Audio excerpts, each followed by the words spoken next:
Hi guys, and welcome to Indie Blast.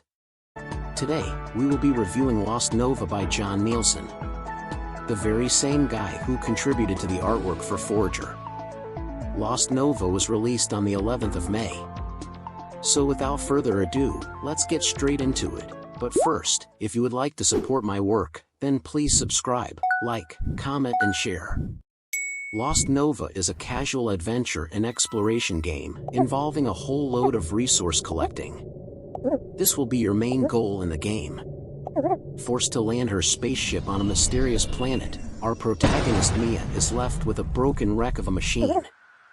If she ever wants to get off the planet, she will need to repair her ship by acquiring 4 main parts and employ an engineer to install them. The local currency on the planet is called cores, and Mia will need to find ways of obtaining enough of them to fulfill her goals. So, what does Mia do to get this money? Let's take a look.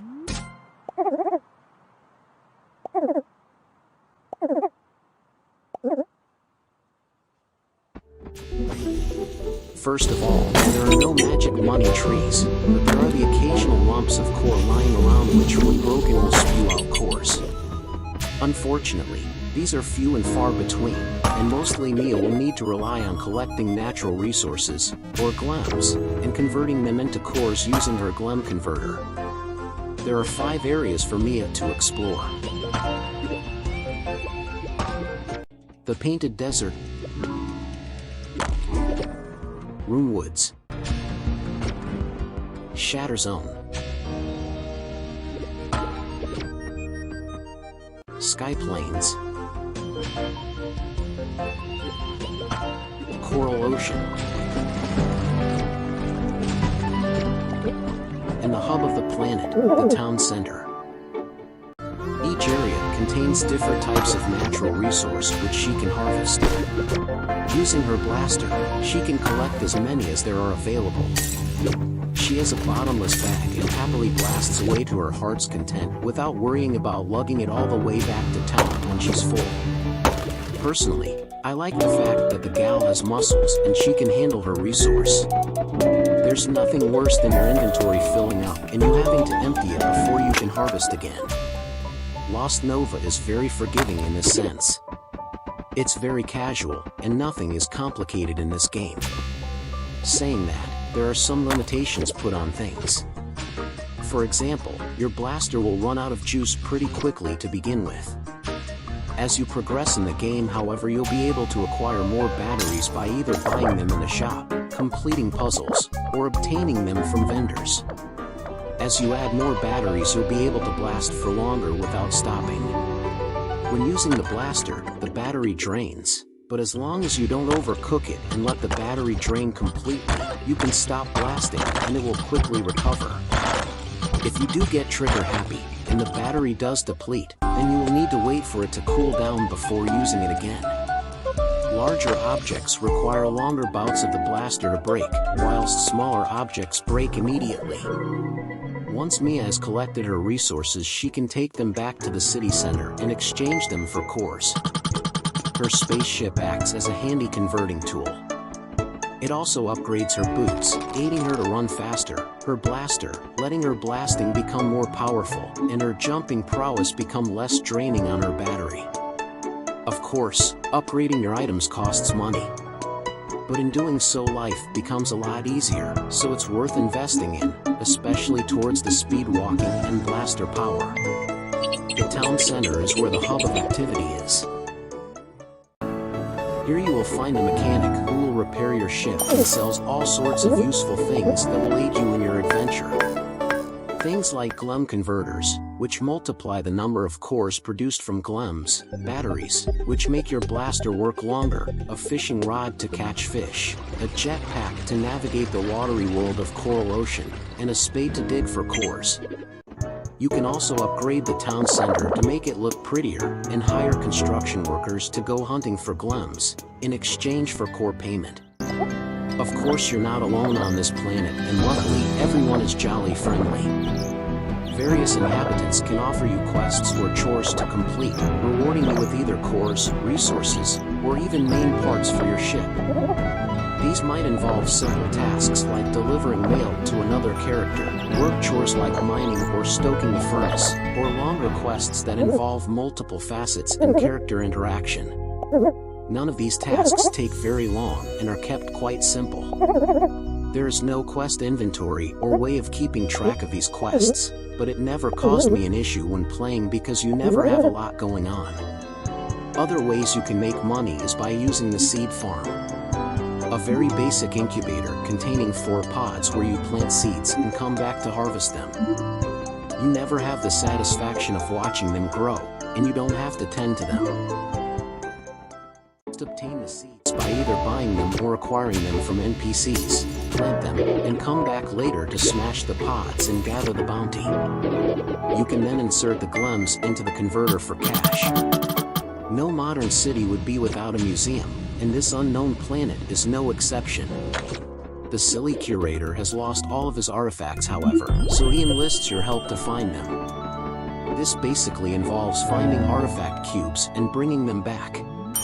If you recover all of them, so that his museum is full, he will reward you with cores when you bring more pieces back. There's also a robot in town, and he needs screws and bolts. Around the different zones are toolboxes crammed with them. They are often hidden or in awkward spots, but the robot will reward you handsomely if you can acquire them. To complete the game, you will need to find the 4 main pieces of your ship. The engineer will provide you with clues as to where you need to go to find them. There are some areas that will be blocked to begin with, but will be unlocked as the pieces are found.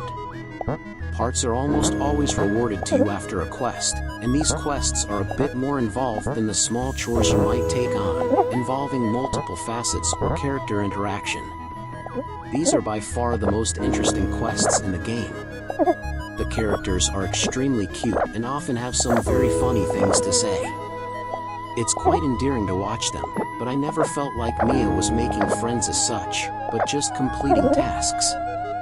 I guess the emotional attachment didn't resonate with me, and I think this is because all conversations are very brief and there is no character development. I felt like the story took a back seat to the resource collection, and that was a shame. There were glimpses of a decent storyline, and when they did occur, they were presented imaginatively and were entertaining. I just wish there were more of them. Everything is cute and cuddly without much substance, which is fine for what it is, but I think the game definitely appeals to a younger audience without a mature character evolution. Lost Nova is a very simple farming game in essence. There are no complicated formulas or blueprints, and no extensive crafting, building, or quest management. It is all kept incredibly straightforward and therefore again is perfect for either a younger audience, who are perhaps just getting into farming titles with quests and character interaction, or someone who wants a relaxing experience without any complications. I still enjoyed the game, and it will still appeal to adults with its satisfying resource collection, upbeat nature, and cute characters. There is nothing challenging in this game apart from the achievements, but it is a relaxing and uplifting game to play. The game on the whole is quite repetitive in nature, so it will only appeal to those who like collecting resources, as this will be your main objective. I have to mention the jump mechanics, as they are awful using the controller. On certain levels you are required to jump from platform to platform. Movement is controlled by the left stick and the crosshair is controlled by the right stick, with the right trigger initiating the jump. I had so many issues with this setup. Perhaps it was my controller, but it was very fiddly and quite difficult to get the crosshair to stay on the platform. The process became unnecessarily challenging and very frustrating. What is quite special is the soundtrack though, and it is unbelievably catchy and uplifting. You don't always notice it in the background, but it definitely creates a positive vibe and is entertaining to listen to as you're blasting. The visuals are quite appealing too, with their colorful aesthetic and bright bold colors in a cartoon-like fashion. What is nice is that once you have completed the main quest, which took me around 5 hours, you can return to the planet to catch up with the inhabitants and complete any achievements you may have missed.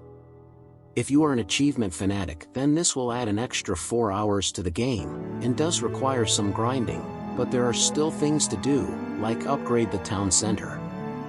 Lost Nova is an addictive and entertaining game if you like resource collecting. It doesn't break any new ground, but it's a cute and charming farming game that is addictive and fun if you don't mind repetitive chores. I think there's just about enough variety in the environments, characters, and tasks to keep you interested until the end. It may not appeal to anyone looking for an intricate resource collector and town builder, but if you want a relaxing and uplifting experience, then Lost Nova ticks those boxes. Well, that's it for my very first voiced review.